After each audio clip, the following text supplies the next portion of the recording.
Mari kita cari solusi secepatnya. Solusi yang pertama tentunya adalah saya menawarkan kepada pemerintah agar segera melakukan sosialisasi dengan Pemda-Pemda terkait, ya. Sosialisasi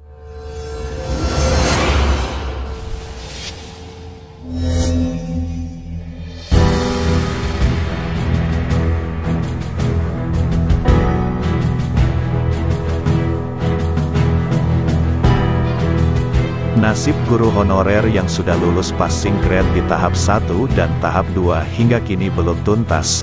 Guru honorer di sejumlah daerah masih mengeluhkan lambatnya pemerintah daerah menerbitkan SK, padahal semua persyaratan sudah dilengkapi. Menjelang Hari Raya Idul Fitri, banyak honorer yang belum mendapat SK. Mereka sangat mengharapkan SK mereka terima sebelum Lebaran, supaya mereka mendapat hak-haknya sebagai ASN PPPK dan THR yang memang sudah ditunggu-tunggu. Di tengah-tengah carut-marut penerbitan SK PPPK guru ini, Wakil Ketua Komisi 10 DPR RI, Abdul Fikri Fakih, dikutip dari jpnn.com, belum lama ini, secara terang-terangan mengungkapkan kekecewaannya terhadap pemerintah daerah. Fikri mengatakan bahwa dirinya mencium gelagat Pemda menghindari pembayaran tunjangan hari raya, THR, bagi para pegawai pemerintah dengan perjanjian kerja. Ini ditandai dengan masih banyaknya Pemda yang belum mencetak SK PPPK, sehingga para PPPK 2021 belum bisa menikmati gaji dan THR. Sikap Pemda tersebut, lanjutnya, karena beralasan baru menerima surat Kementerian Keuangan, Kemenkeu, pada pertengahan Desember tahun 2021.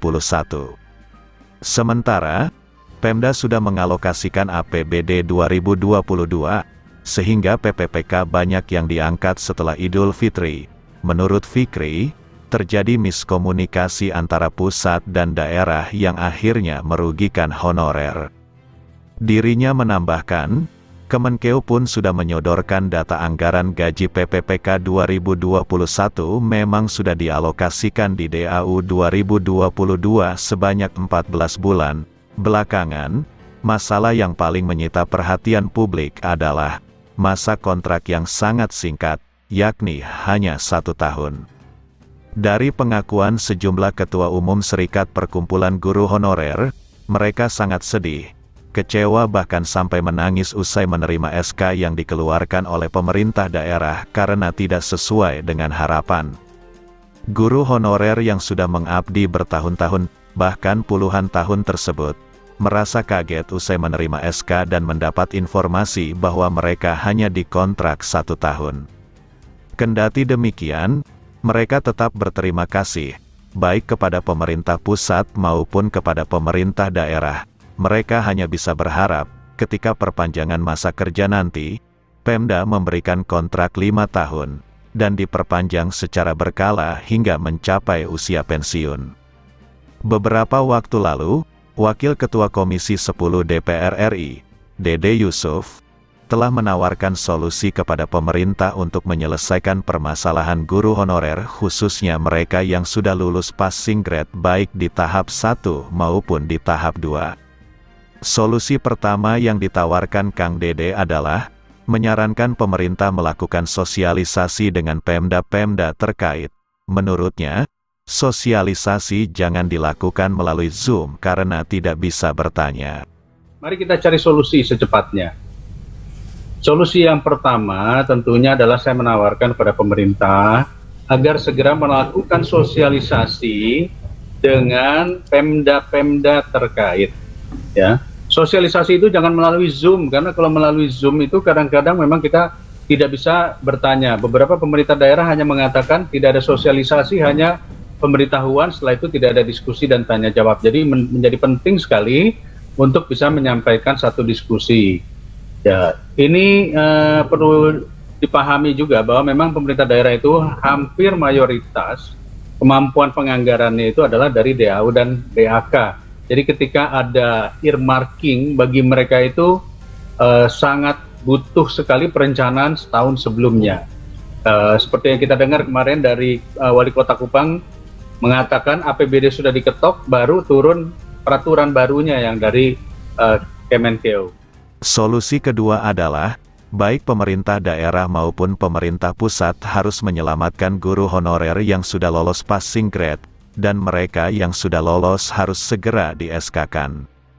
Dia pun meminta kepada Dirjen GTK, Iwan Syahril, agar mendorong Kemenpan RB segera mengeluarkan SK. Yang kedua, kita harus menyelamatkan mereka yang sudah lolos PG, passing grade ini harus segera di-SK-kan.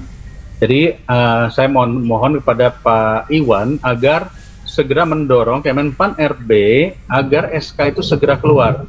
Banyak di antara mereka yang sudah PG ini, terutama yang swasta, bahkan sudah tidak diterima lagi di sekolahnya. Artinya selama beberapa bulan ini mereka sudah tidak bergaji dan sebentar lagi adalah Lebaran. Ini adalah satu hal yang sangat penting untuk kita menyelamatkan saudara-saudara kita yang sudah lolos passing grade itu. Yang terakhir adalah, untuk gelombang ketiga, dia meminta Panselnas melakukan koordinasi yang lebih baik, supaya yang kurang-kurang dapat diperbaiki. Dirinya menambahkan, apabila gelombang ketiga benar-benar akan dilaksanakan, Dede meminta supaya Panselnas melibatkan pemerintah daerah. Dan yang terakhir, catatan terakhir adalah tentunya untuk gelombang ketiga, mohon Pak Iwan, kawan-kawan Kemenpan RB, Pansel, agar benar-benar dikoordinasikan dengan lebih baik, jangan sampai hal-hal yang kurang-kurang kemarin ini akan terulang. Jadi artinya apabila gelombang ketiga ini akan dilaksanakan, tolong libatkan pemerintah daerah. Jangan sampai pemerintah daerah mengatakan bahwa kami tidak bisa masuk kepada Dapodik, sehingga kami tidak bisa juga mengetahui mana yang berhak dan mana yang tidak berhak. Nah, mohon 3 hal ini bisa segera dilakukan sebelum Lebaran. Dan ini saya menghimbau kepada Ibu Pimpinan juga mungkin untuk mengingatkan kembali pemerintah, karena apapun juga saat ini para guru yang sudah passing tetapi tidak mendapat gaji lagi dari sekolah, karena dianggap oleh sekolahnya dia sudah menjadi P3K. Jadi ini tolong diselamatkan terlebih dahulu. Baru setelah itu kita akan kawal gelombang-gelombang berikutnya. Itu catatan dari kami, dari fraksi Demokrat, Ibu Pimpinan. Terima kasih banyak. Assalamualaikum warahmatullahi wabarakatuh.